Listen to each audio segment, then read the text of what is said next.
All right. Well, welcome to the July 25th Planning Commission meeting. Apologies for us being a little late. We had a work session upstairs and we just could talk all night. So, let's see, Ian, do you want to call roll call? Commissioner Miranda. Here. Commissioner Lee. Here.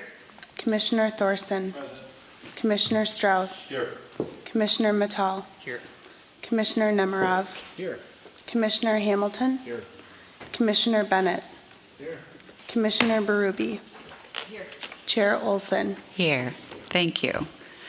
Next is the approval of the meeting agenda. Did anyone have any edits or a motion to approve? I move to approve the minutes as submitted. Is there a second? Second?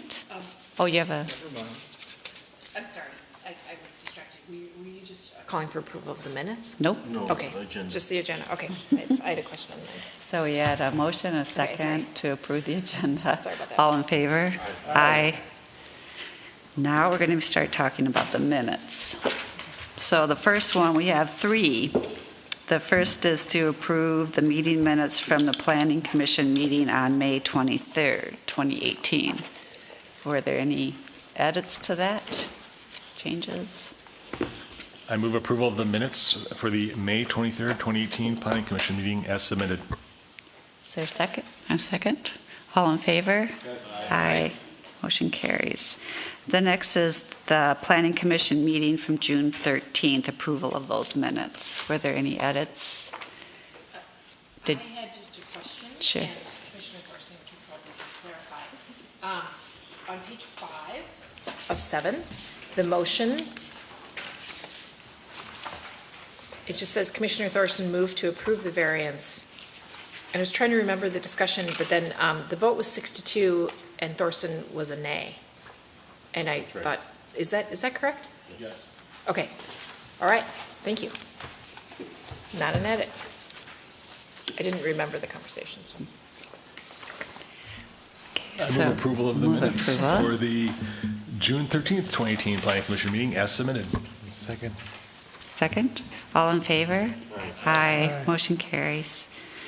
The third one is Planning Commission meeting minutes from June 27th. Comments, edits?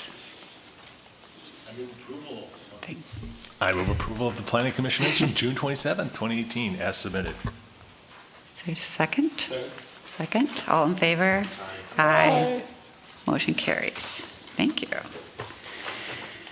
Okay, so we have one public hearing tonight, and it's a variance request for a setback from West 59th Street for a new home at 5901 Oaklawn.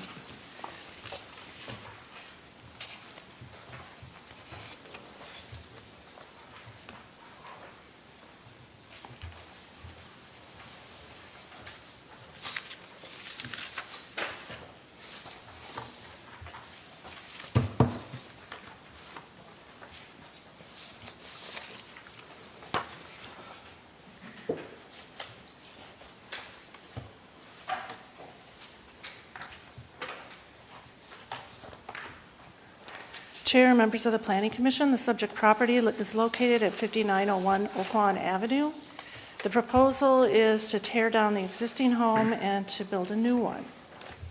The subject property is located on the east side of Oaklawn Avenue, and it is south of 59th Street, and 59th Street terminates at the back of the lot. At some point in time, there was right-of-way between the subject property and the property to the north. That portion of property was vacated, so part of the right-of-way was added to the property to the north, part of the right-of-way was added to the property to the south, which is the subject property. And as you can see, there's an access between Oaklawn and West 59th Street that will have to remain and will continue to remain. There's an easement for passing purposes on the north side of the property. What that action did, however, was to turn the lot from potentially from a corner lot into now a through lot. And a through lot requires different setbacks than your typical lot that's arranged on a block. The setback from West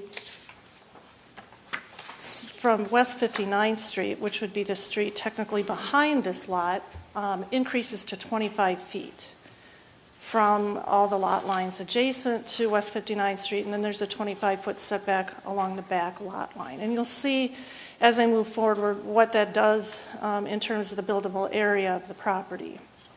Here's a little clear view of the property, and on that north side, the access that you can see. The home was originally built very close to the south lot line. At some point in time, obviously, it was a smaller lot.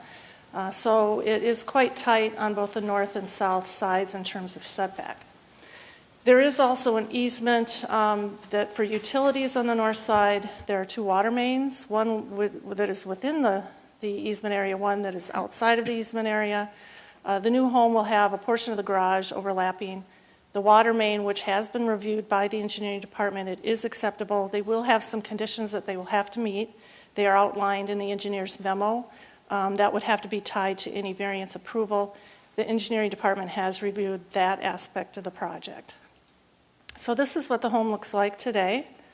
There you can see that access going down to the park, or between Oaklawn and West 59th Street. Pamela Park is located behind the home. This home, while it may not look like it, it was built around 1919. It's very old. And it's had minimal maintenance done to it. So it is rather original in its condition. So here's another view of the front of the house. It is at a lower elevation in the front yard than the home that's adjacent to the south.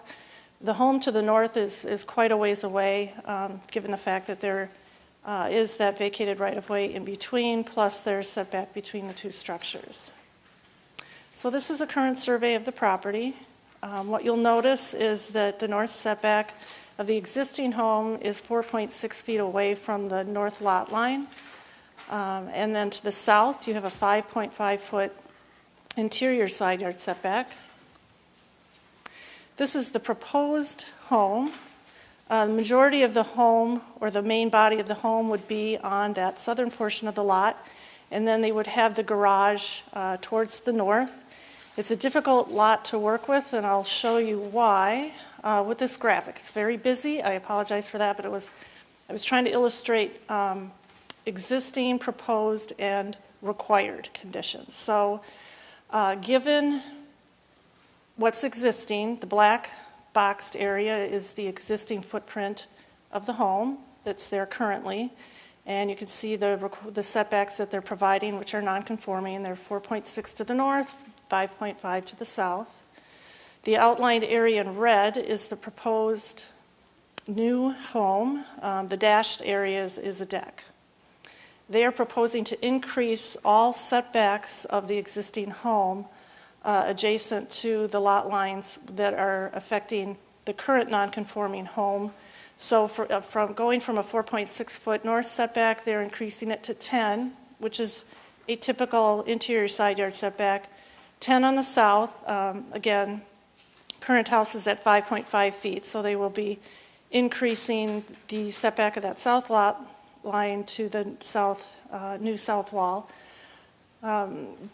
and creating far more distance between the existing home to the south and the new home.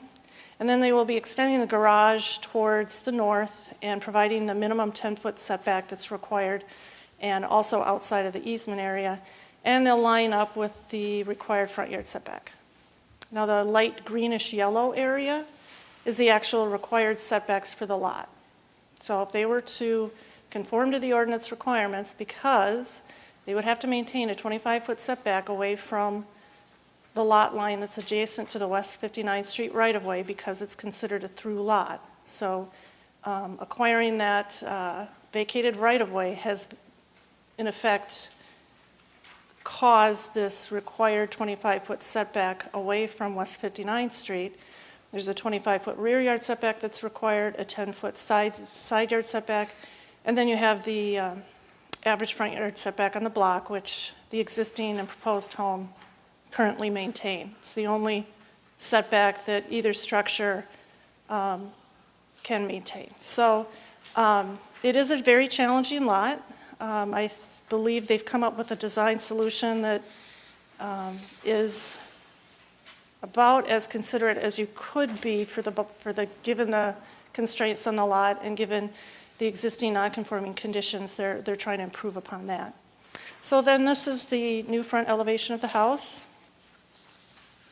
The side elevations. It does drop off towards the back. It is a walkout. It drops out and overlooks Pamela Park. So then this is the new rear elevation. Most of the home, the majority of the home is on that deeper portion of the lot, which is here, and then you have the narrower piece, which is the garage, along the vacated right-of-way area.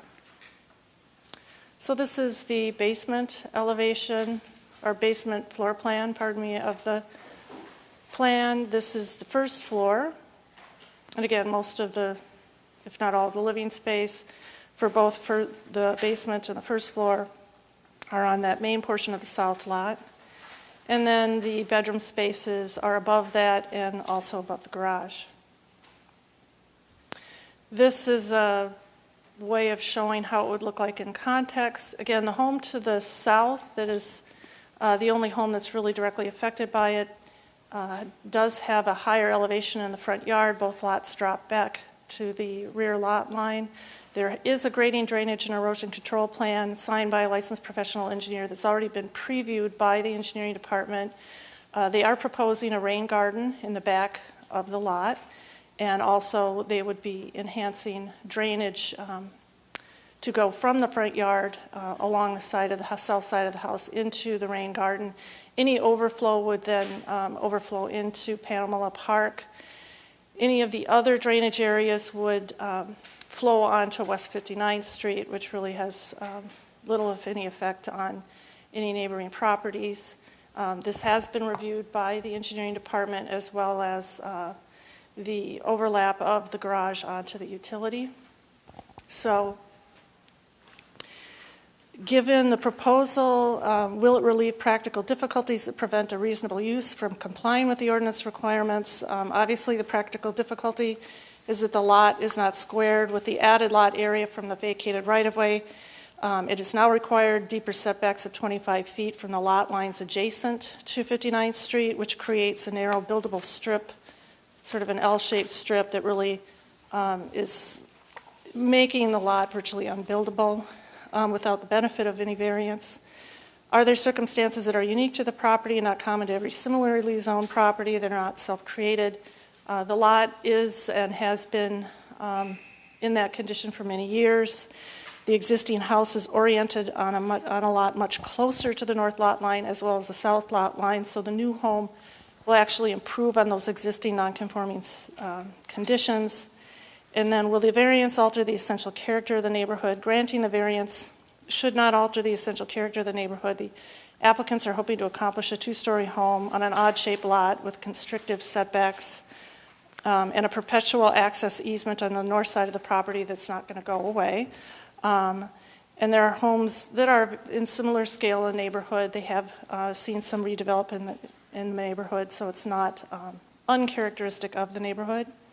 The recommended action by staff is that you approve the 15-foot through street setback variance for the north property line and the east lot line at 5901 Oaklawn Avenue. Staff does recommend approval of the variance as requested, subject to the survey date stamped June 25th, 2018. The elevations and building plans also date stamped June 25th, 2018. And compliance with the conditions and comments listed on the environmental engineer's memo. And with that, I will stop and answer any questions you may have. All right, thank you, Chris. Are there any questions for staff? Commissioner Strauss? Thank you. Planner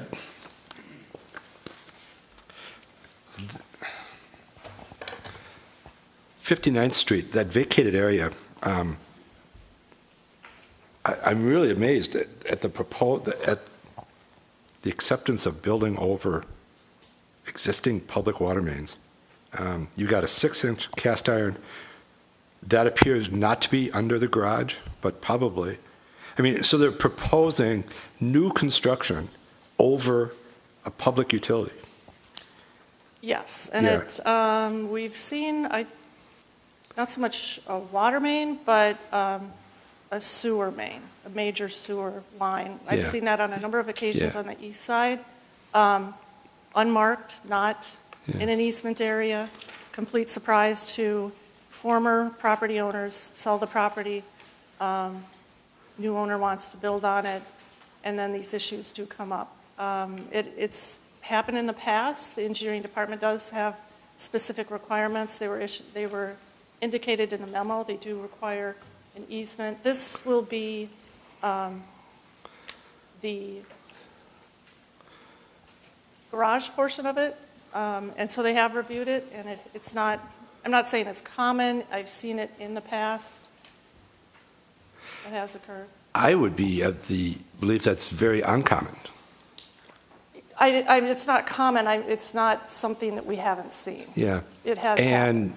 And it's new construction, so we're creating a situation by allowing this building where there is not a building over it currently. I mean, that 16-inch main may have been, it's undocumented why it's there, and it should have been, but Should have been. it doesn't seem to me that's a good process to be creating a situation over a pressurized pipe. I mean, I'll leave it at that, but it seems to me the solution would be to relay or, not create this situation. But, thank you.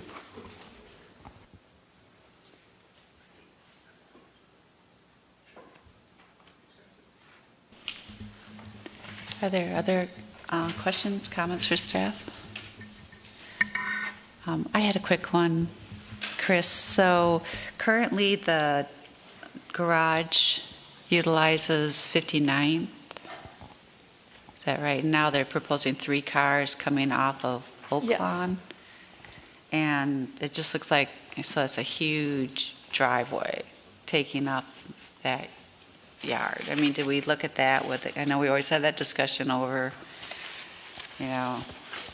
lot coverage and impervious, but it just seems like that, it's kind of extreme, but I don't know if you've got, Well, we don't, from a zoning ordinance standpoint, we don't include driveways or sidewalks All right. in the lot coverage calculation. The connection to the street, the curb cut, the actual where they're going to put the garage, where it's going to load off of, is reviewed and approved by the engineering department. Yep. They looked at that as well. I think the current garage that is accessed off of West 59th Street, it's a single-stall garage, and I don't think it's really utilized. It hasn't. yeah, okay. Yeah, I was just, again, pointing out that I think we need to look at that. Any other comments? Okay, great. Oh, go ahead, Jimmy. Yeah, regarding that water main that Commissioner Strauss brought up,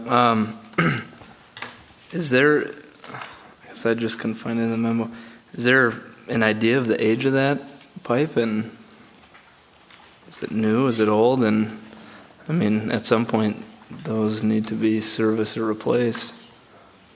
2006. Oh, apparently it's 2006.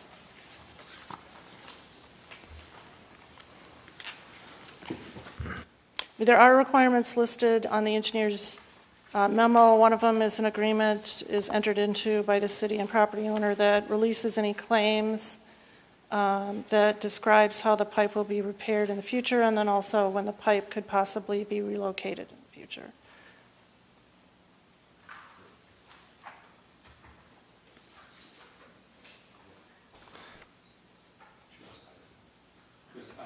In the engineering memo, under item 1, a 3D water main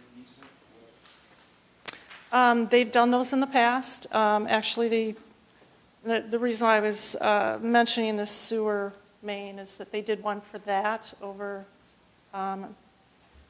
close to Bridge Street. There's a couple of properties that have a sewer main that's not been There was no easement there, and they did a 3D easement for that. So it's been done in the past. Commissioner Roth. Thank you. Chris, on sheet S1 of the document, it says that the percentage of hardcover on the lot will be 45.1%. Building coverage would be 19.1%. But it could be that given, are you referring to the? I can't remember what the city standard was. Well, that would be, engineering would be looking at all impervious surface, and they're looking at that given the grading and drainage, but from a structural standpoint, it's indicated on the plan that the proposed coverage would be, it's hard for me to see, it's under 2,250, which is the maximum allowed for the lot. I think it's 240 something. Or it's less than 2,250.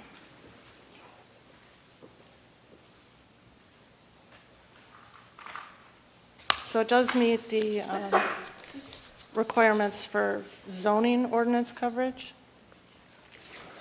And that page also shows building coverage, it looks like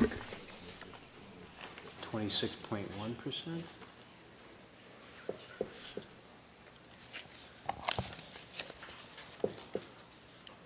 Well, on that size lot, it can go up to 30% or 2,250, whichever is less, because it's a lot that's less than 9,000 square feet. So it's not 25% for this particular lot.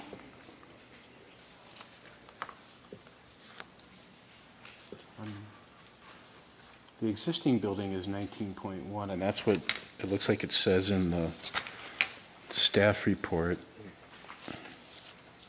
under the proposed column.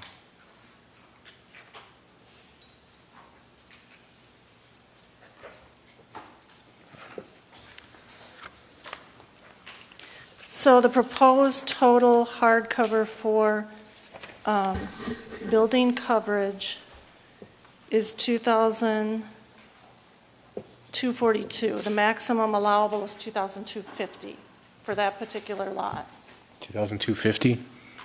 2,250 is the maximum, and it would be they're proposing it at 2,242 from the zoning ordinance standpoint. Oh. I'm sorry, Chris, my hearing is horrible tonight. 2,000 what? The requirement is 2,250, and they are proposing 2,242. 2,050? Oh, so is that it? Would that be a variance too then? No, it's under it. It's under. It's under. It's under? Oh. Just barely. It's a little bit under. 2,250 is the maximum. The city standard I thought was 25%. That's for lots that are 9,000 square feet or greater. For lots that are less than 9,000 square feet, it's 30% or 2,250, and they will be at 2,242. Okay. All right. Well, thanks, Chris.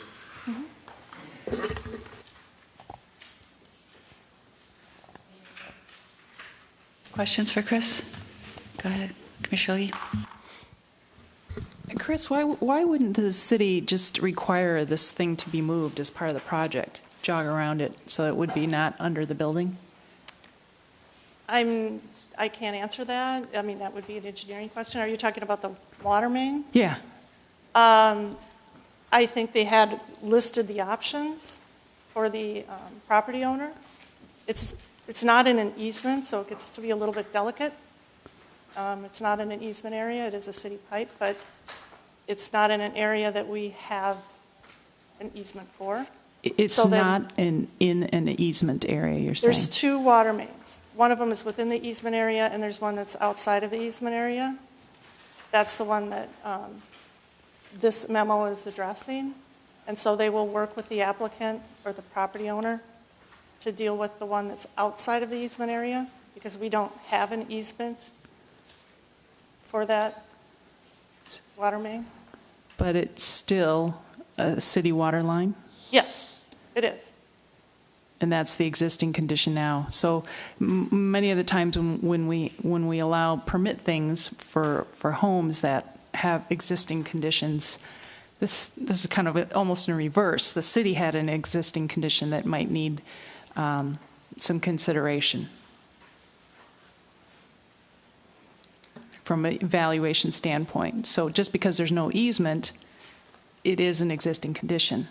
Yes, it is. It's an existing Right. condition that the engineering department has reviewed, and they were going to be working with the property owner on it, and there are the specific conditions that are outlined in the memo that they would have to adhere to if a variance is granted. Obviously, we would want those conditions tied to any variance. Could one of the conditions be that as part of this, when you do the construction, you're going to have to move this main and jog it around, or this supply line? I suppose, I don't know, what ramifications that may have in terms of, I don't think I'm the person that can answer that question. I'm just curious, like, why, if it's an existing condition, why the city would feel that they can't ask that of the applicant?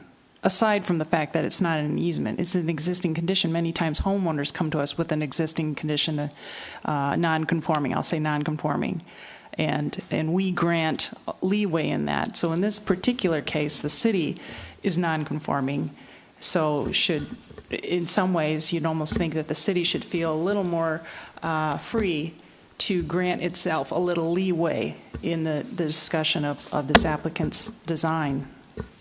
To either modify the design or have this part, the move of the pipe outside of the building footprint as part of it. But So maybe I could jump in. So planning staff is relying on our engineering staff for their expertise. They've indicated that it's not necessary. It is an existing condition. They're saying it is acceptable. Part of it is granting that 3D easement, so we do have an easement in the future. But we're relying on our engineering staff, and they've indicated this pipe doesn't need to be moved as long as these conditions are met. And the conditions, we don't know what they are, but they're going to be negotiated later. Is that how the memo reads? No, there's conditions that The are conditions in specific. the engineering Oh, memo. the engineering They're conditions. specific on the engineering memo that we would want tied to any approval of a variance, so that Okay, it's part of the variance. okay, all right, thank you.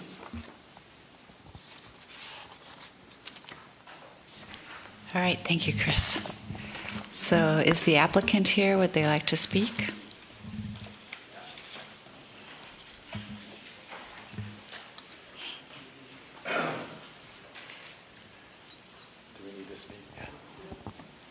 Hi, guys. My name's Burkley. This is my wife, Paige.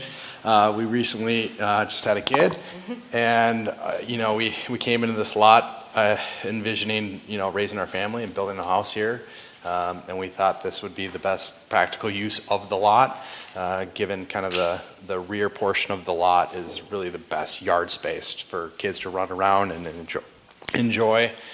Which is why we have the garage up on Oaklawn and not on 59th.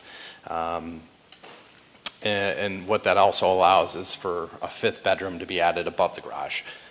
When we're going to be looking at our use of the home, we're going to plan to raise a big family, ideally, and the more bedrooms we can maximize out of the space would be best.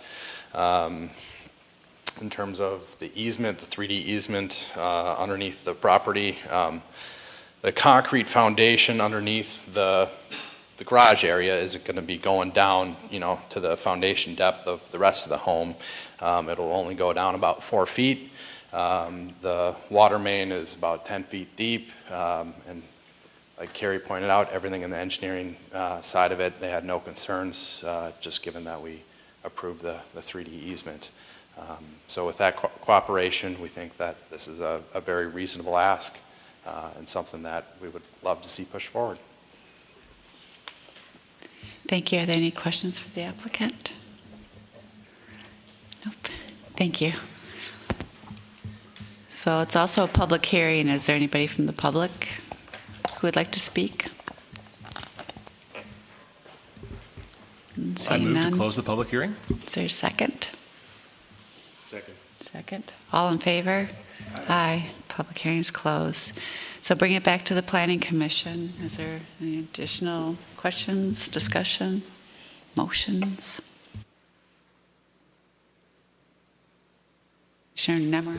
Thanks. I have a comment about the water main, and I mean, I understand the concerns have been raised, but I do agree with Cary that if the engineering department thinks they can work with it, that's great. My concern would be is if any emergency repairs need to occur, the engineering department, I assume, would just go in and start digging and would want to be released from any liability for damage. That's kind of my concern with the situation. Hopefully, I see in the engineering report there's going to be an agreement with, hopefully that's in there, that the city will be released for any damage. That's correct. That easement would be subject to review and approval of the city engineer. So the city would be, or I'm sorry, the city attorney. So the city would be covered in that instance. Strauss? Yeah, yes, I agree that this document could be prepared, but a water main blows apart at 2 in the morning. That's not going to be the end of it, just because we have a document that things are protected and they've assumed all liability. I mean, we're creating a potential where I think now is the time to move. I think the solution is to relocate that water main in a identified easement, and as we normally maintain public facilities in areas where we have access to them, and we don't put them, if we do put them under facilities or structures, you put them in casing tubes or whatever, but you do whatever is necessary. You don't rely on a document saying the owner is going to assume all responsibility. I think that's not the approach. Thank you. I think that's a very good comment, Commissioner Strauss, and I just want to recognize not everyone may know that you have deep experience in this area. So thank you very much for your input.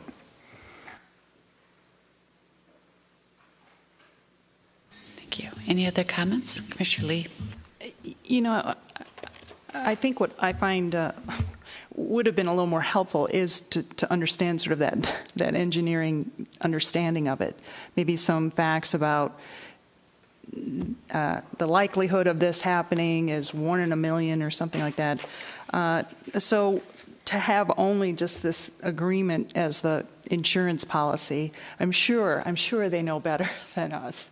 But I guess I tend to see how that seems a little bit unwise. This is the time. It is being torn down completely. So this is the best time to have access at that. That's just my comment. Any other comments? Motion? Oh. I'm making this up, but I certainly don't want our vote to be balanced on those issues. It seems like if there's an error there, the error is in whoever put in the water main outside the easement in the first place. And that error is being recognized by saying we will move it in the future should we need to. The error is not on the part of the existing homeowner or the new homeowner. The error is in whoever owns the water main, and we know who that is. And our engineers have told us that they will take care of it. And I think it's our job to believe them that they will, that they have a way to do that, and there's probably a maintenance contract out there that will run a bypass around it at some certain point in the future when it's economically sensible to do that instead of an isolated project in a neighborhood where it doesn't need to happen now. But they have a report, they've studied it, they've looked at it, they know what they're doing. I am confident that the issue's closed.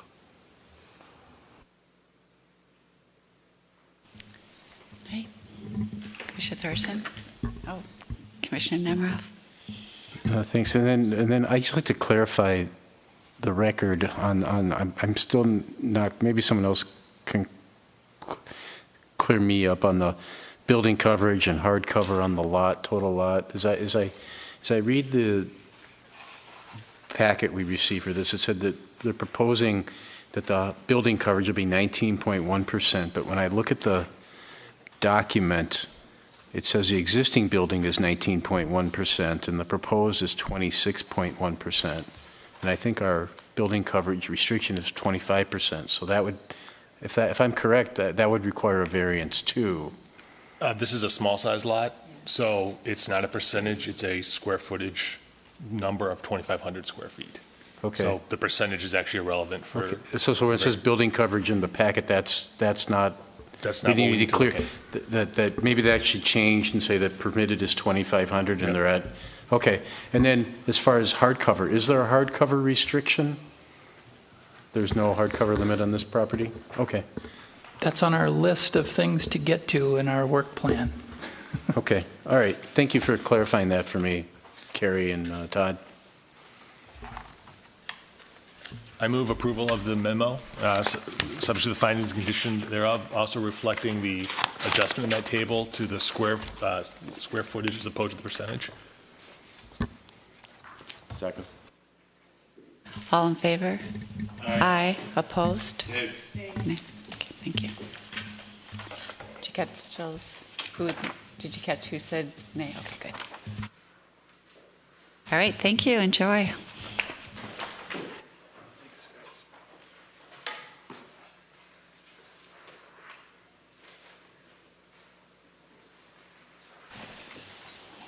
All right, so the next item on the agenda is community comment, and this is when anyone from the public would like to speak on some item that's not already on the agenda tonight. And I'm not seeing anybody. Is there a motion to close the community comment? Move to close community comment. Is there a second? Second. Second, all in favor? Aye. All right, so then the next item is a sketch plan review for 7390 France Avenue.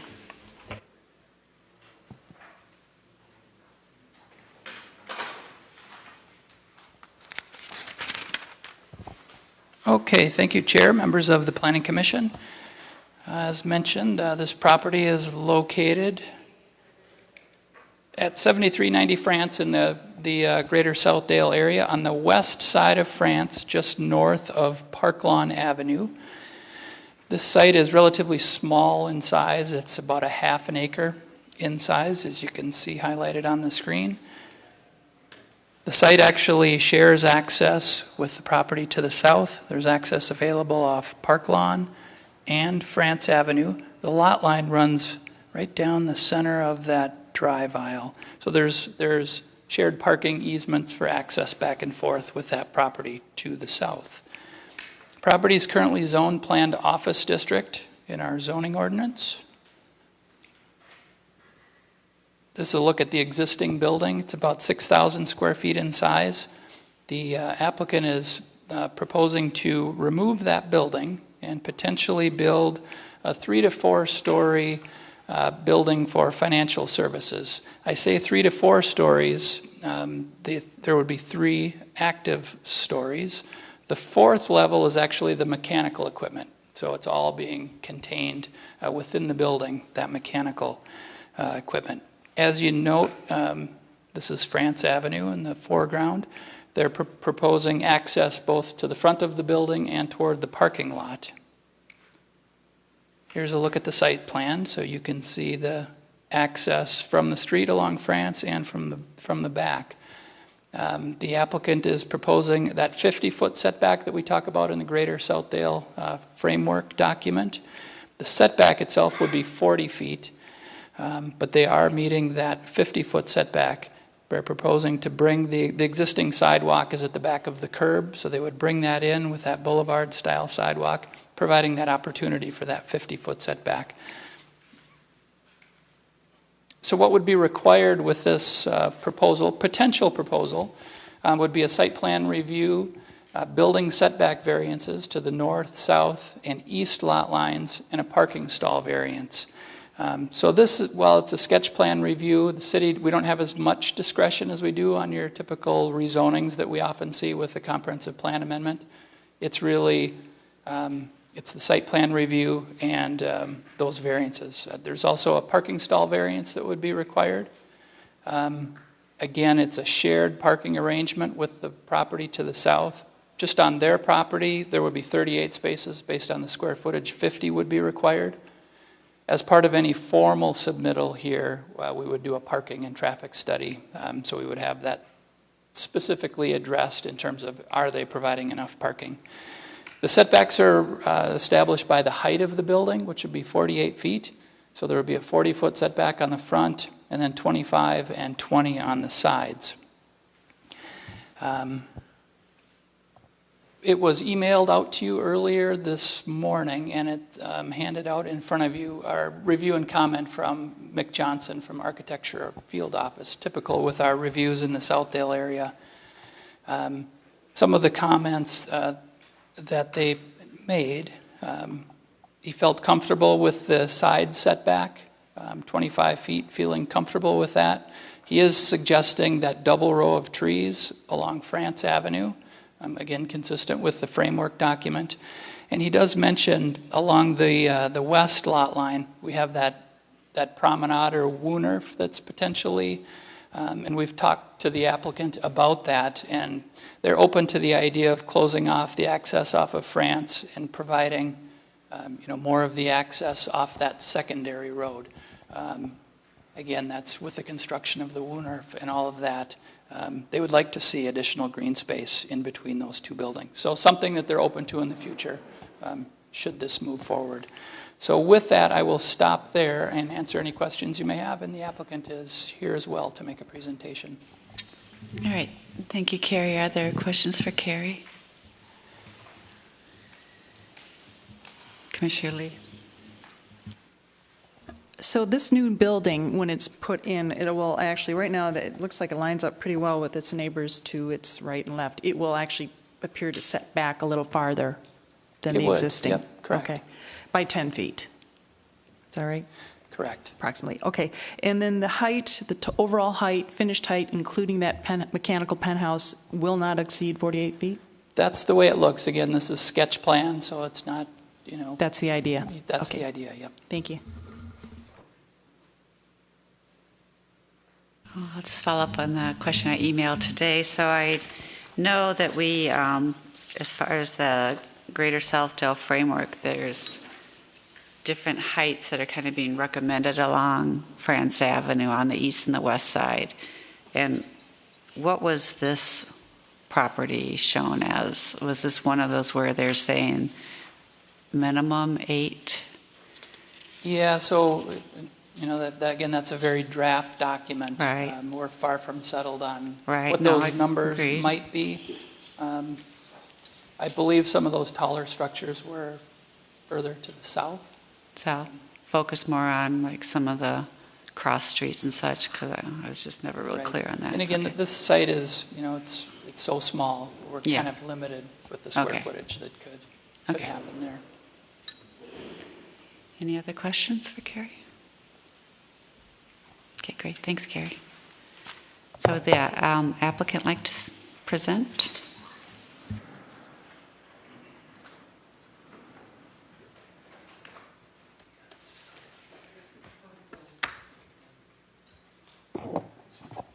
Jeff Steiner with JLG Architects, and we have a little PowerPoint here that Cary's going to help us with. And this is Jesse Hadley with JLG Architects as well. Good evening. So first and foremost, the intent of the design is to comply with the spirit of the 2015 revisioning plan for this district. We, as well as satisfy the principal goals of the client, specifically with the redesign or with the revisioning, activating the street. Cary touched on that, the transparency of the building, having a visibility of a main entrance off of France. The building height, which I think there were some questions on, consistent with, I think, the goals of the revisioning the fact that France is a very wide street. It can accommodate a taller building, and we'll show some images of that. Parking. The parking, we're actually providing the minimal number of stalls that would satisfy the client's program. It's less than the code requirement, which again, the revisioning desires fewer parking stalls. The parking is set back behind the building, consistent with the plan. Landscaping, we do have extensive landscaping, and we'll show you a landscaping plan, primarily of native species, and I think also consistent with the expressed desire to create these outdoor street rooms. And why is the owner building here? I mean, frankly, it's the owner sees an enormous opportunity to really make a statement about the brand of their building. It's a very prominent area. It's a premier shopping district. It's very active, very busy. As a connector between Crosstown and 494. The flip side of that is that it's a challenge to gain the attention of people that are driving fairly quickly in 4 lanes in some areas, both directions. So how do you create an impact for a building that's relatively small with all that activity going on? And our design approach has been that there is a strength in simplicity. You'll see a very clean, simple building.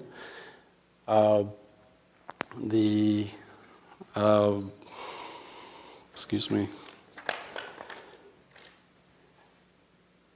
So I think you'll see a design solution that is very calm, and it's very confident, and it's very straightforward. We see it as kind of the quiet amongst the busyness of France. So in the end, I think the design is very focused on the concept of creating a strong brand for our client along France Avenue. And so with that, we're going to kind of page through some documents that I think will help flesh out those concepts and show how it complies with those. And I need my glasses to see. So some quick images of the context of the site. I think this really talks about the height of the building and how wide the street is, and the idea to create some street edge by allowing and accommodating some taller structures along France. These are just simply images of the building that we're tearing down, and our overall site plan with the floor plan superimposed on the site plan. Cary touched on some variances. We're looking for 3 variances. One is on the north edge of the parking lot, which extends beyond the setback for the parking. That's an existing condition. The number of stalls, we talked about having fewer stalls than the code requires. We're providing 37 stalls. I think the code actually requires somewhere around 50. And again, the building height. We're at 48 feet with a 40-foot setback. The top of the building is actually an open air, not a mechanical penthouse, but we're putting the mechanical equipment on the roof, and so we're providing a 9-foot parapet to screen the mechanical equipment. Just a quick idea of what the floor plan and how it's organized and why. Here you can see that we've got entrances on both the west and east. That have a continuity of entrance and exit from the parking lot all the way through to France. The entrances are connected with a common circulation reception area. The offices are located on the north side, and there's a couple good reasons to do that, and primarily it's to create, the north light is the best light for offices. East and west light, you would see the shades pulled 90% of the time, and I believe it would create an appearance of clutter off of France with some of the shades up, some of the shades down. So this is a way to clean up the elevation on France and also have the best light into the offices. I think there's an opportunity on the north side as well to have a row of trees along the property line that creates a real kind of calm, contained view from the offices. And second floor laid out very similar. The support functions are in the core, the offices on the north, circulation on the south, with some additional workstations and conference on east and west. Same look on the third floor. This is what we refer to as the fourth floor. It's actually a penthouse of circulation that brings you up to the fourth floor to service the equipment. The equipment would be open air on the roof, and with approximately a 9-foot parapet edge around the equipment to screen it from the street. You've seen this image. There was a great desire to provide that activity or to activate the street to France. So we wanted to provide that transparency that they're asking for, and balancing that with the client's desire to really brand this building, create a strong brand. That was the rationale for picking this site. Branding is the color and the signage of the building. Lots of transparency and vision glass on the south and north. As you approach a building in a car, the visibility or the transparency of the building is going to be apparent, not just from the elevation presenting itself directly to France, but as you approach the building. Obviously, as you're driving towards a building, you're seeing it obliquely.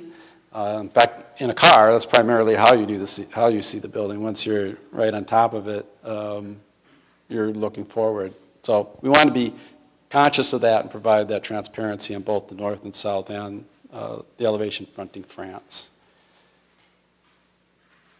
This is an indication, I think, fairly accurately of the landscaping. I love that the discussion about creating the street rooms within this district. And we're providing trees along the north edge, and with the building edge, I think it really does do that and create that street along France.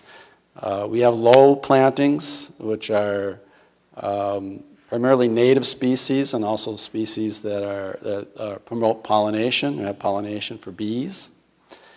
But it helps just create that soft edge along France. I'm a little concerned about the idea of adding a double row of trees along France in front of the building. It feels a little inconsistent with the idea of activating France and having a transparent building and then providing a row of trees in front of it. I think we can do that with low covering, with low plantings. We've got a natural rain garden on the north side that helps function of satisfying our stormwater management and also giving it a very natural look. And this is a page of exterior materials. We're looking at primarily cladding it with curtain wall, which is a glazing system, with butt glazing. So the joints will be very thin, very fine, very elegant. And we'll have vision glass again on the north and south, but the France-facing elevation will have what we call spandrel glass. You're familiar with that, which is a glass which is insulated behind it.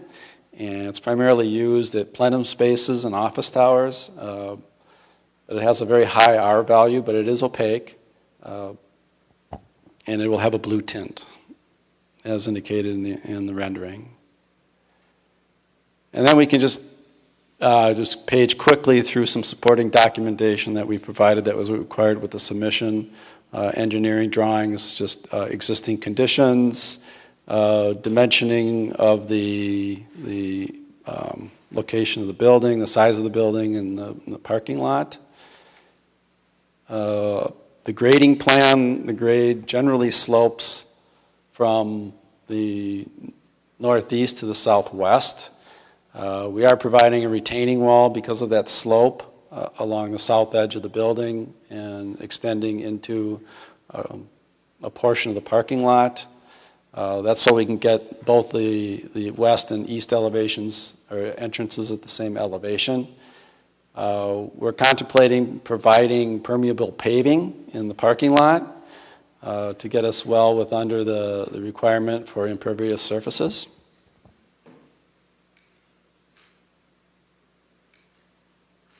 And I'll skip through these. This is a site plan that Cary showed you. You can see that the north edge, we're providing a row of trees, and the front of the face, which I'll call the front, but the face fronting France Avenue, we're seeing as primarily low plantings and a rain garden in the northeast corner. But I even think in plan, this kind of gives you the impression of the street rooms that were referenced in the revisioning. You can see the axis that runs through France, from France, through the building with the main entrance, and extends to the west side with another entrance, and actually the green space extends out into the parking lot. That's just an effort in terms of landscaping to really emphasize that green access that extends through the entrances. And just some very simple elevations that are not of our 3D quality, but just simple drawings.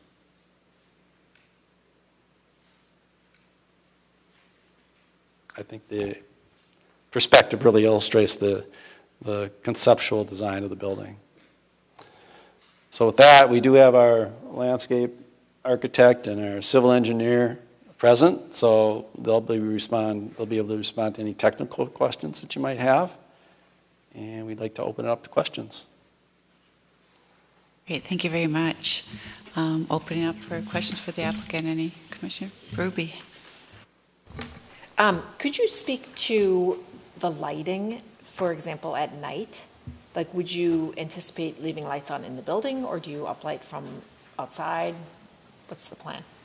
Well, we would like to light the face of the building off of France. And we've been looking at what the signage is. And obviously the concept is really to reinforce the brand of our client, so that we'd likely have lit signage. So the letters would be lit. And beyond that, in the interior would be lit, of course, and to what hours it would be lit, and is it a timer so that you can see through the building and really create that kind of transparency that you're looking for. I think that's intriguing. I think that's something that we need to talk to the client about. So it doesn't look like a dark facade at night that's just front lit, that there's that transparency. Anything else? Commissioner Hamilton.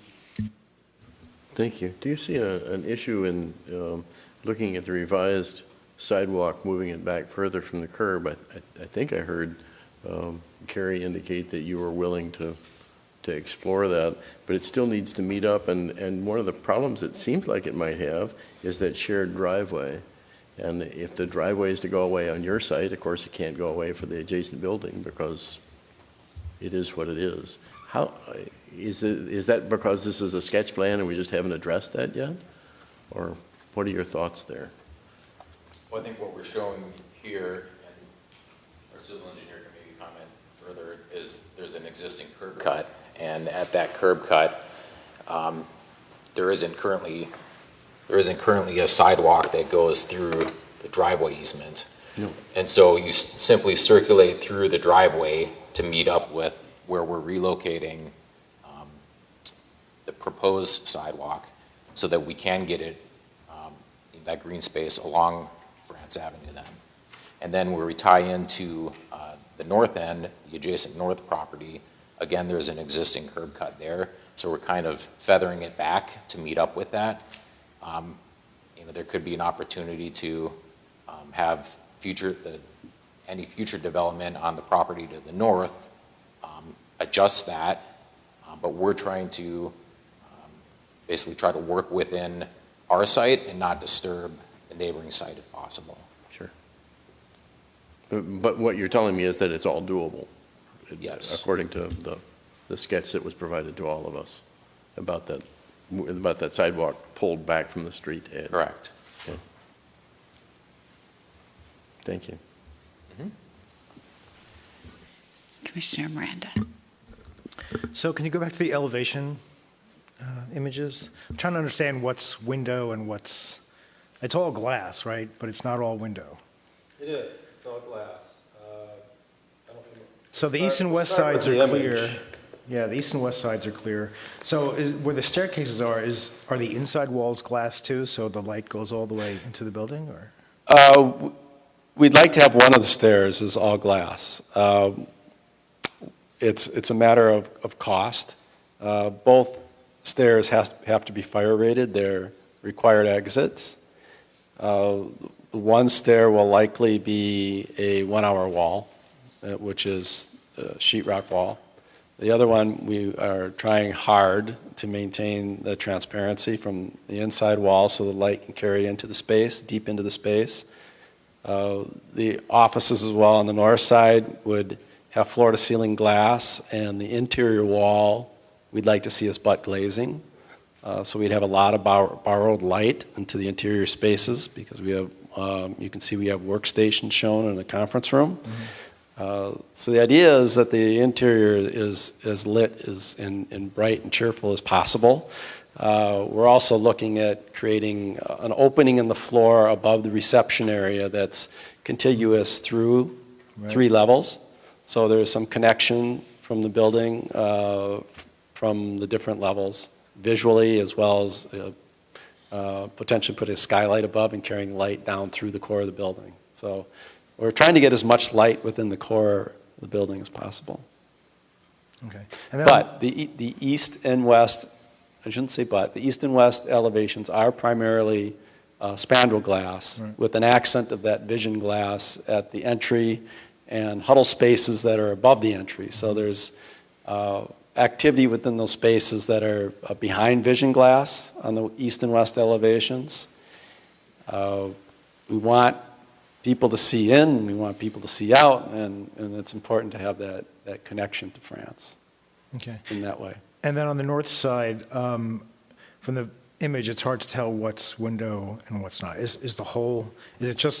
it one part openable? I mean, one part looks different than the rest, in each office. Yeah, I'm going to flip to the north side, and I think that was a little misleading, and I apologize for that. It's essentially vision glass exclusively at the office with spandrel glass, which will have a similar appearance to vision glass. It'll have a frit on it, which is a very light gray frit at the floor plenums. But what you're seeing that looks like operable windows are actually the window beyond that's within the space. It's actually the door into the office from the other side. And I think we should have drawn this with a little opacity on the glass, or at least eliminate those doors. So it's misleading elevation. I apologize for that. We'll make that correction.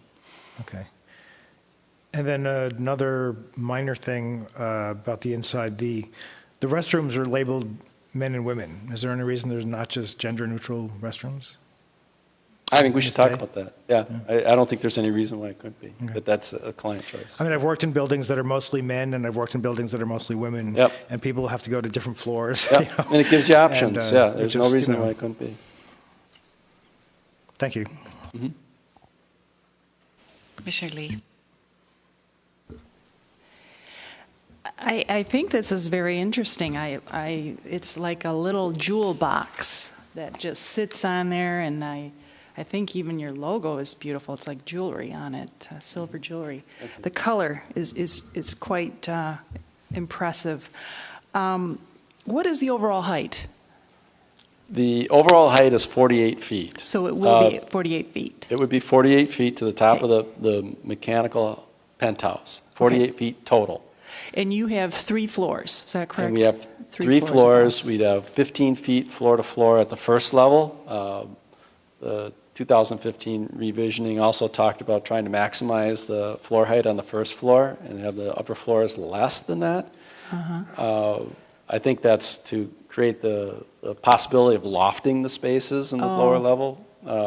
It'd be a little challenging to do that at 15 feet, but we wanted 3 levels and still fit within the 48 feet and still screen the mechanical room mechanical equipment on the top floor. So that's what we ended up with.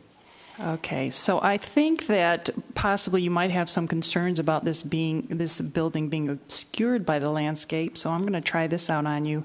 Because of its strong geometry, I think it could actually be quite pleasing to have the trees in front of it, more as a trim. So if you think of it that way, for instance, like a honey locust, very lacy kind of tree, Yep. that contrast in the color, the green against the blue, could be really nice. So not to fear that idea of bringing the trees in front of it. I think there needs to be a little bit of a softening element to it. Although I appreciate the geometry, it does feel a little harsh the way it meets the ground plane. There isn't a lot of scale. Trees help to give scale. There isn't a lot of scale right at the entryway. So you really almost have to have people in front of it in order to, if you're going by it, to get a sense. I think picking the right size honey locust and plopping it in there could really sort of define that entry ground plane, that pedestrian realm. That could be really nice. I do like the transparency of it. I think that's very, very clever. I think people will see that coming down France, and the fact that France is the big north-south feeder, so you've got the glazing on those sides. So either way, coming and going, you'll be able to see that. Right. That's quite nice. One question, I'll just put it out there. In terms of your entryway being lined up with your exit, you might want to check just feng shui principles. Not to say that it can't be done, but there's a saying that what enters the door exits quickly. And in terms of money, that's always a negative. You don't want the money to come in the door and then go out the same in a direct line. So there's nothing that says you can't do that, but there's ways to remediate that by putting a sculpture or something in the center of it. So those kinds of things. That's just sort of some things that occurred to me as I was looking at it. That's an interesting comment. It's something we've talked about internally within our office. And you mentioned sculpture, and and I did mention the 3-story space above the reception area. And we were thinking about hanging some kind of sculptural lights within the space that may address what you're talking about, creating that kind of visual focus point as you come into the building.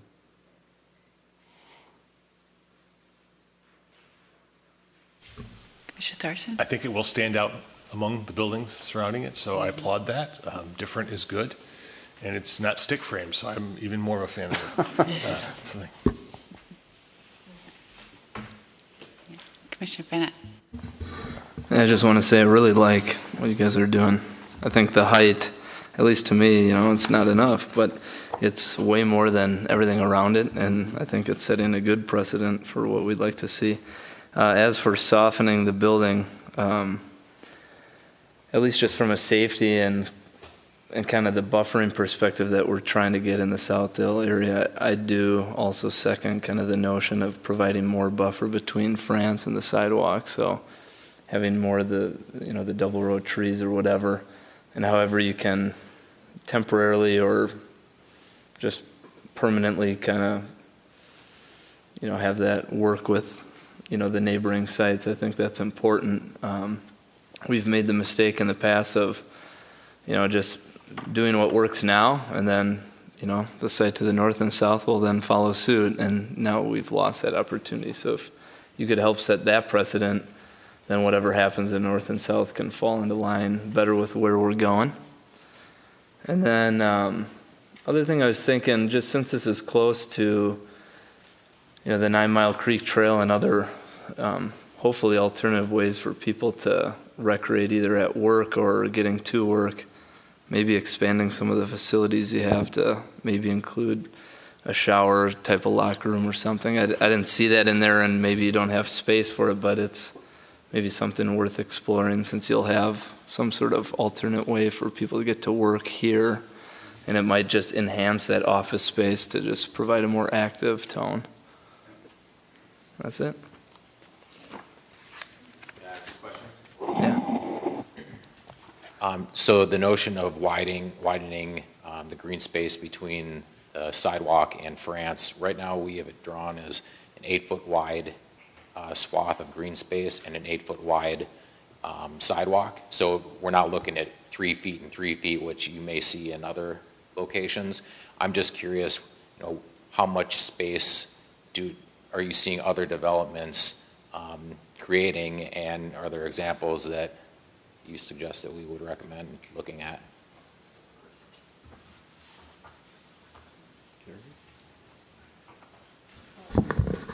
8 feet is more than we've been seeing, so this is good. Engineering hasn't had a chance to really dive into it specifically, but we have been seeing a lot of the 3-5-foot boulevards proposed, so 8 feet is a good start. I think just enough to accommodate that double row of trees, which is, some of the proposals we've seen, they haven't gone through, but the ones that are more attractive, well, this is personally, is more than 8 feet even. Whatever can accommodate more space between the person walking, rather have them closer to the building than France. So if it's a 50-foot setback or whatever it is, a little more than 8 feet. I don't know what that magic number is, and I can't think of other examples right now off the top of my head, just because they haven't gone. Maybe Luke can. So just as an anecdote, I used to live on Lexington Parkway in St. Paul, and they redid the street when I moved there in 1995.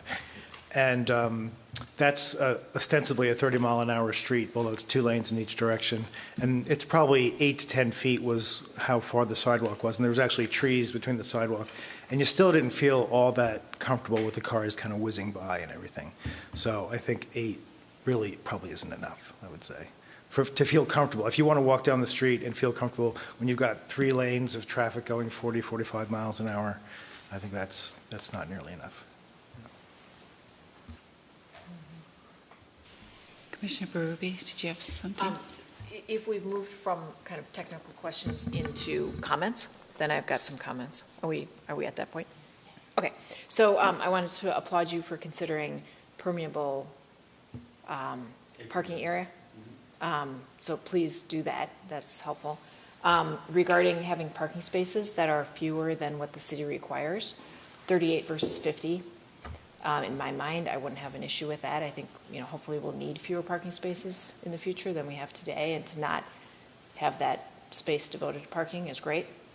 If you can use it more for landscaping, then let's do that. I applaud you screening the mechanical equipment on the roof, and I think it's attractive the way you've done that. I agree with Susan's comments. I think it was well articulated to have the trees soften a bit. So maybe consider that a little bit more landscaping in front. And then there's a comment about the not having the curb cut on France, but having access through the Woonerf. And I think that would be an enhancement if you think it can work with your building. Those are my comments. Yeah, again, the challenge here is that we'd have to get buy-in from the property owner to the south, Yeah. because there's a shared driveway Yeah. easement agreement right now. I appreciate that, but if you Yeah. can make it work, that'd be great. Right. I just had a quick question too, before we can continue with other comments. So if we go with the plan with the double row of trees and pushing the sidewalk back, which I agree, we've been working long and hard on the Southdale framework, and I think that's really important to have that setback and the landscaping. But it's taking out your rain garden and such, it looks like. Did you see this? Did they get a copy of, okay. But, so, was the rain garden, was that being put in there to, did you need that, or just with the whole, stormwater, and are we kind of, do we need that, have that replaced, or? I think I'll ask our civil engineer, Sure. Adam, to come up and respond to that. And there may be opportunity to do both. Maybe the spacing, we'll have the forester comment on the spacing. They seem a little tight. That's what I was going to get to. It's just like, I don't want to, I guess we want it all. Yeah. Our approach is to try to look at stuff at grade on the surface first, less cost for the owner. Something that can be incorporated into the landscaping is always nice, gives a nice feature. The permeable pavement is something we are looking at as well. It decreases our overall impervious surface. If we were to get rid of the rain garden, we would just need to make that permeable pavement and that storage larger. But we thought the rain garden was a nice way to, basically we'll just incorporate the roof drainage into that rain garden so that it's not overwhelming the pavement. Okay, great. I guess, yeah, just look and see if you can maybe replace it or still add it and Sure. to keep that benefit too. More comments? Commissioner Nimrod? Yeah, I don't have much. This little this brief question and answer was just was impressive. Just the fact you're already thinking. I like the way you're thinking about the stormwater, and I'm sure as you take these feedback, you'll look at the stormwater further. I don't have much to add to what anyone said tonight. The only thing I'll say is I think the way you presented, you guys did a nice job tonight, and I think what you have will be a nice addition to that part of the neighborhood. So that's all I really have. Thank you. Two things really quick. Your L 1.0 shows a monument sign adjacent to the sidewalk, but I don't see it in the perspective. So we will want to see that when the time comes to see it. Of course, yeah. We've got a number of different designs that we're contemplating right now. So we thought about putting one as a placeholder, but we didn't. And Probably smart. We're working on it. Okay, fair enough. And the other piece, although I applaud you for screening the mechanical equipment on the roof, the future for France Avenue will be taller buildings. So those taller buildings will look down into your roof and into that surrounded penthouse. Mm-hmm. So you might consider some form of lattice screening over some of it, or at least a way to easily maintain that roof so that it stays clean and tidy. Mm-hmm. Okay. Because the view from, my guess is, adjacent residences that will be significantly higher. Okay. Will be right into that. Okay.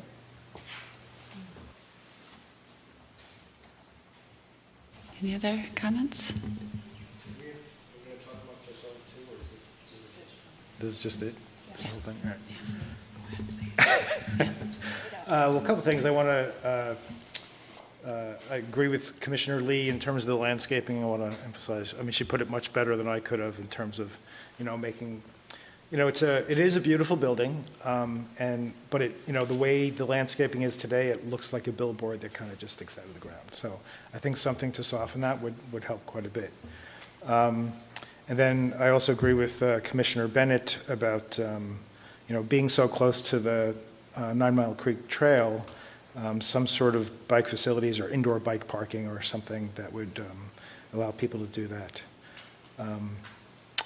And then in terms of the size, I think it's smaller than I think what a lot of people were thinking would be on that part of France. But I think the diversity of that is kind of a good thing. I think it kind of would really stand out a little bit, and it's not just one story. It's it's multiple stories. So I think it looks great. It's not really the kind of building I would normally think looks great, but I really think it looks nice.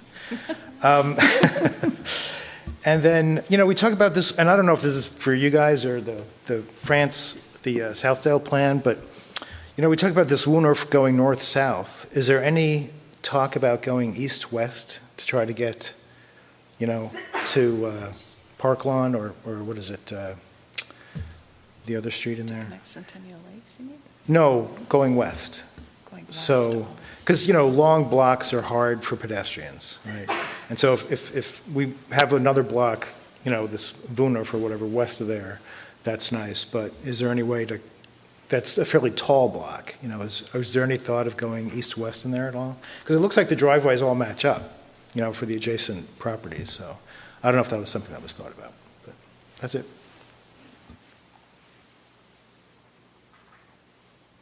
Yeah, so this is our chance to tell the applicant what we like. We don't really need to have a separate discussion between us. So are there any other comments for the applicant to hear as far as the sketch plan? No? If not, I have another question. Sure. So our hope was that as Cary led the initial introduction, and making note that there are variances that we're seeking on the project, is that we're trying to do to the best of our ability to come in line with the visioning of the Southdale area. And so with respect to those specific variances, are there any concerns? Because truly the development of the property as it sits today is critical for those setbacks, to have each of those variances. And one that we actually, I don't think was on Cary's introduction, but was on ours, was that along the west property line, there's an existing condition that actually has parking spaces straddling the property line. So there's no setback from that property line. And there was a variance that was issued back in the 60s for that. And so what we would like to do is reapply for that under this development and basically maintain that existing condition. So we have the basically there's a variance to be applied on each of the 4 setbacks then. And then in addition, the quantity of parking spaces.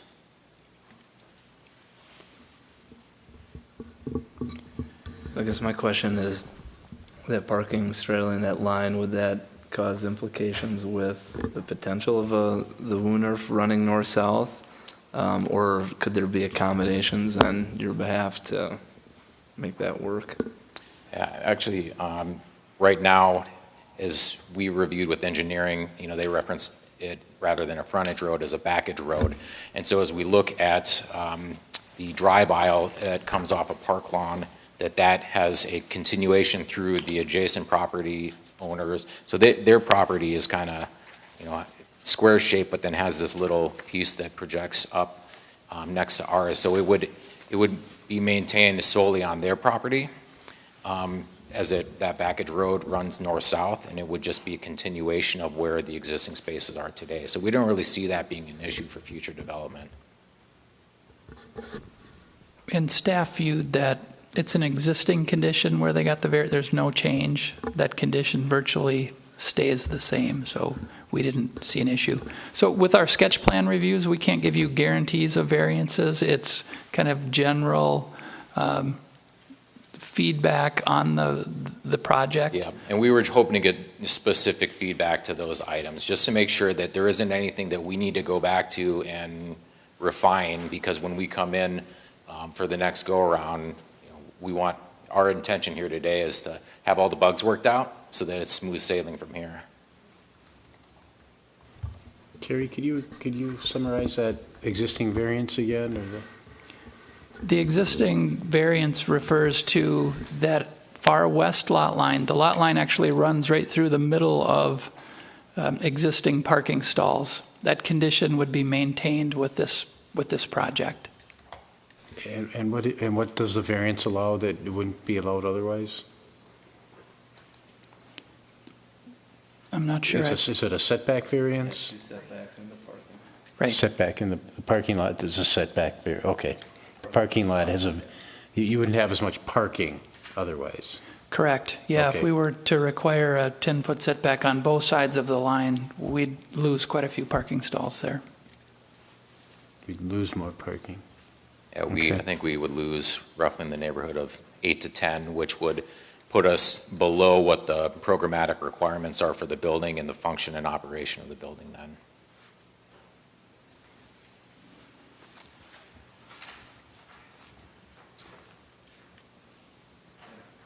I think I can just add another comment to what Sheila said, but having the 38 stalls to the 50, if it works programmatically and just looking forward, I see that slight deviation to the negative, a positive for that development and kind of more in line with where we'd want to go. So just maybe more support for what you guys have proposed so far. Commissioner Miranda. So is the variance then that the parking goes adjacent to the property line? It looks like it goes through the property line. So do they get to use, so they're getting to use space that's not theirs? They would be able to continue to use that space. Yeah, there's shared easements between the two lots for both parking and access. Okay. So the WUNRF would have to deal with that? In regard to the WUNRF, this lot is not very deep. if that WUNRF is to happen someday, it's likely not going to touch this property. It might straddle that property to the south and west, and even on to the property further to the west. This property would be able to take advantage of that WUNRF, but it's not, the lot's not deep enough for us to look at taking right-of-way at this time. Yeah, go for it. I'd like to take a shot at answering your question. This is not speaking on behalf of the city or the planning commission, but it's my shot at answering your question, which I think is a very valid question for you to ask. As you can tell, or as you know, we haven't really been briefed on that variance, and this really isn't the context in which we say, yes, we will give a variance. Obviously, I think what you can tell also is that when the project comes before us for approval of all the variances, we look at the totality of what's the attractiveness of the property, what's the impact of the variances. I'm not telling you anything you probably haven't heard or thought of elsewhere. And then what's the total get of the project? How does it impact the other city goals as enumerated, say, by the Saltdale principles and by Mick Johnson's comments and the other discussion you have with staff. I personally don't think we can give you hey, that's not a problem tonight, but I think that I would probably say that come back with your best proposal. It's in the mix. Obviously, we haven't, nobody's said, oh my, those setback variances you're asking for tonight, those are no-goes. Nobody's said that. I think that we're generally complimentary of this project. But I would say that would just be another thing to get added to the total mix. I'm sorry, I personally don't think I can give you a more definitive answer. It's probably stuff you probably knew. Yeah, and I wasn't expecting to ask for an approval here today because we know that this is a working session. Like I said, we're just trying to get out in front of the issues, and if there aren't any readily objectionable requirements to it, our intention is to stay the course that we're on right now, and if there are items that we need to address before the next meeting, then we would get those addressed. Let's make your best presentation next time. I think you did. I personally, again, think you did a pretty nice job tonight. So, just again, next time, just let us know your best shot. And okay. Thank you. Commissioner Berube. I just have a general question. I probably should have asked in the beginning, but I'm realizing now that I don't know this. So this is not the first Alaris office building, correct? And if so, I'm just wondering, is each building similar, or do you customize it to the location? Well, right now, our client is, intending to keep as much information confidential at the moment as possible. Oh. And so we can certainly speak more to that at the next meeting, and we would be more than prepared to be able to, to answer to that. All right. Thank you. Mm-hmm.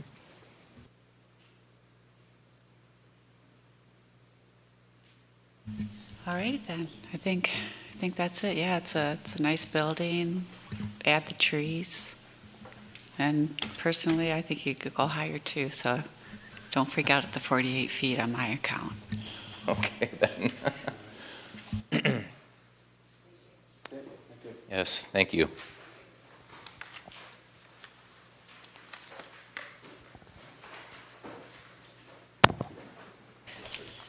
Okay, so next we've got correspondence and petitions. Moving on. Got chair and member comments. Do we have any comments from any of the updates on, got something, Sue? Yeah. I just wanted to say that I was glad to hear that we've got these dates put on the calendar for moving forward on the comp plan. Obviously, we're getting down to the wire here, and the assumption is that we'll be meeting as the Comprehensive Planning Task Force in a work session prior to each of our upcoming planning commission meetings. That's how I got it? Yeah, okay. And it's helpful to know because obviously a lot of us take off during the summer, so that way it helps facilitate planning for meetings. Personally for myself, when I really want to be here and not miss something. Like today's meeting I thought was pretty critical, talking about the changes to the land use chapter and the housing. So as far as any update on our 70th and Cahill, I think I'll leave that for my co-chair.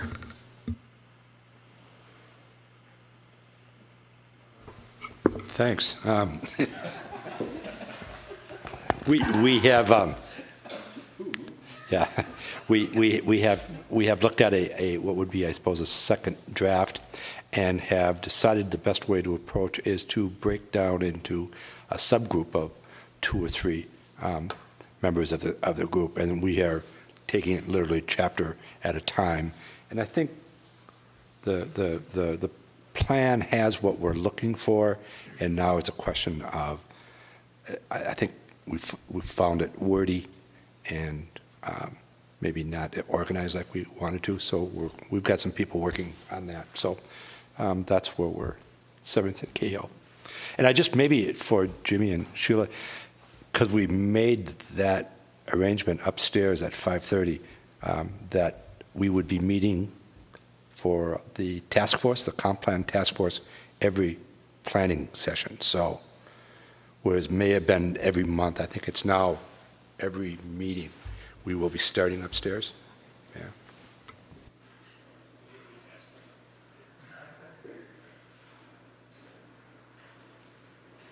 Any other? Go for it. I just wanted to show some love and recognition for fellow Commissioner Tanner. I don't know if anyone saw it or caught it, but he placed second at nationals for the speech and debate championship. So just want to give him a way to go. It's pretty awesome. And he just competed last week in the Ronald Reagan, I forgot what it's called, oratory kind of thing. So that was in California. So I went online and tried to find out who won. That one had the potential of winning up to, I want to say $10,000 scholarship. But anyone who I think went that far gets a $1,500 scholarship. And he got $500 for that win already. So he's getting rich. We just have some great student commissioners, so I mean, just applaud their commitment to this and all the other accolades they're racking up. You're only going to be here, what, I was just asking you, 2 more times, you think? You can't just leave. You have to give us a heads up. Or, yeah, do you think we'll ever see Tanner again? Or I don't know. I think so. Okay. I think so. Not Tanner Jones, by the way. Yeah, that's right. Don't pay attention to what your screen says. Oh yeah, well. Yeah, It's not all me. right, yeah, congratulations. Good job. Any other comments? Go ahead. Okay. So I took a ride on the new Clover ride that the city has. So that started 3 weeks ago or 4 weeks ago. So I had a very nice driver, Michael, who kind of talked to me the whole time. There was nobody on it. I took the last loop and there was nobody on it at that point. But he says there have been a number of riders. The first few weeks it was quite popular. I asked him about deviated stops, which is what they call when people want to stop someplace that's not on the schedule. And he said, yeah, they've done a number of them. Panera seems to be very popular for some reason. So it's the hot meeting spot or something. And so far it's been all seniors. There hasn't been anyone that's not a senior who's used it. Yeah, it can fit 16 people in 2 wheelchairs on the bus that they're using. So it seems like it's working out pretty well so far. Remind me real quickly, so is this for real, permanent, or is it a pilot? So, yeah, they don't like calling it a pilot. They want to, it's funded for, I believe, 2 years, certainly for 1, I know. And there's a possibility of expanding the loop. They originally wanted it to go up to, say, 50th and maybe Grandview, some of the facilities up there, there's simply not time. I mean, the loop he took me on, even with nobody on it, we stopped for a minute or two at each spot, but there was no extra time, right? So the idea is that the city could have funding for another loop that would go up to 50th and Grandview and stuff. So I think the idea is that the city, I think, is pretty committed to it, and at least in its current state, and we'll see how it goes and whether it'll be expanded or not. But somebody from the Transportation Commission could probably speak better to that than I could. Thank you. Oh, okay. Commissioner Berube. Lou, I thought you might mention something about the Lime bicycles, given your experience on the Transportation Committee. I was quite excited to see that they have arrived, and they're even right outside the door here. And I hope that we'll also get the scooters. I think it's great, so hopefully we'll see people using those. I have the app, so I've seen them move around town. Oh, yeah. I moved one from 50th in France to 44th in France. I wanted one in the neighborhood. But, it's funny, I put it there about, how long have they been here? 3 days or something, 4 days. I moved one to 44th in France, and I guess I put it in a bike rack. And I guess that bike rack is used a lot because it's between Brugger's and Hello Pizza, and they just use it all the time. So I think it was used so much, and nobody rented that bike. So I saw that they moved it to the other side of the street. So, but it's still there at 44th in France. But I have noticed ones have moved around the neighborhood. There's some in Minneapolis now. I don't know if those came from.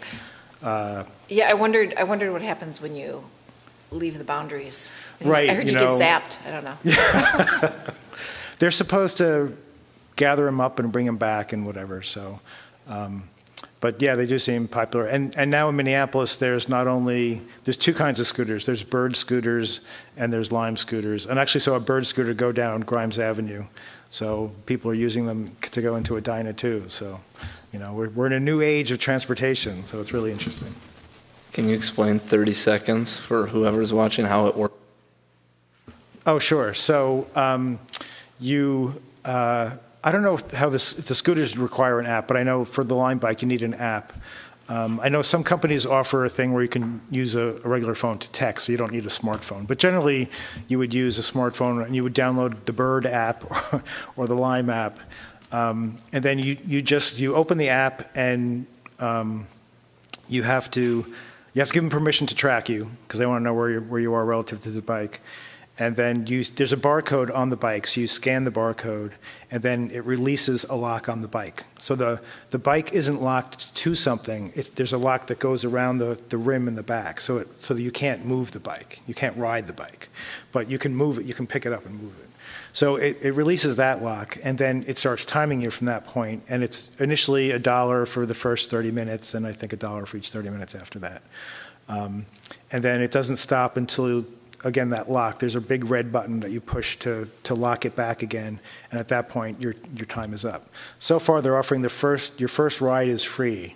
So it says first ride, so you could ride it for 12 hours or, I don't know. Yeah, I know, right? Never turn it off, right? So, but your first ride's free, and they're offering deals where if you notify other people, you get a code. If you notify other people and they use that code, they get a free ride, you get a free ride, trying to incorporate it. So Lime works in Edina and in Golden Valley. Minneapolis has chosen a different provider, but with the scooters, they're just kind of throwing them everywhere, so it's interesting. Also, if you're looking for it, you can just go onto that app and it shows a map, kind of like Uber, where they all are. Right. Yours is still there, 41st in France, is waiting.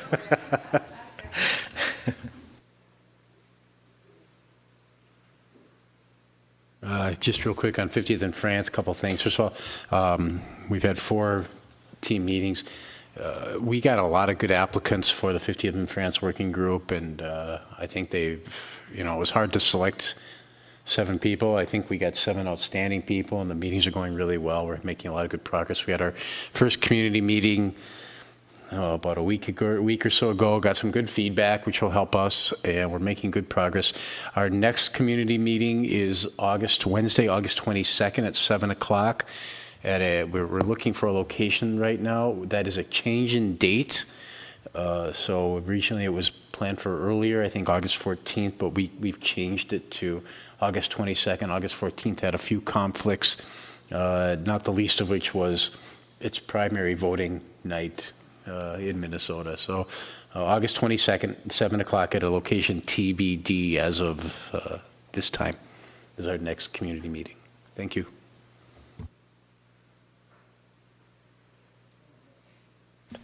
Related to this, Scott Neal and MJ tweeted a picture. They took the bikes. There's a couple bikes parked out here, the Lime bikes, and they rode them to 50th and France and back.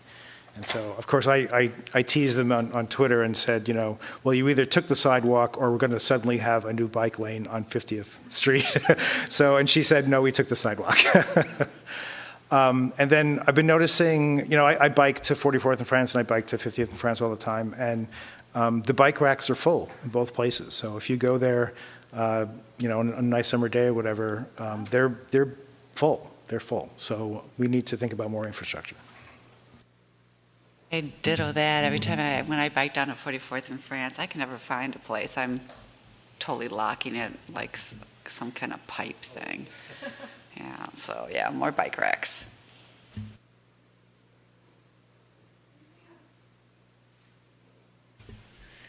Move to close? Move to adjourn? Is there a Second. second? Yeah. All in favor? Aye.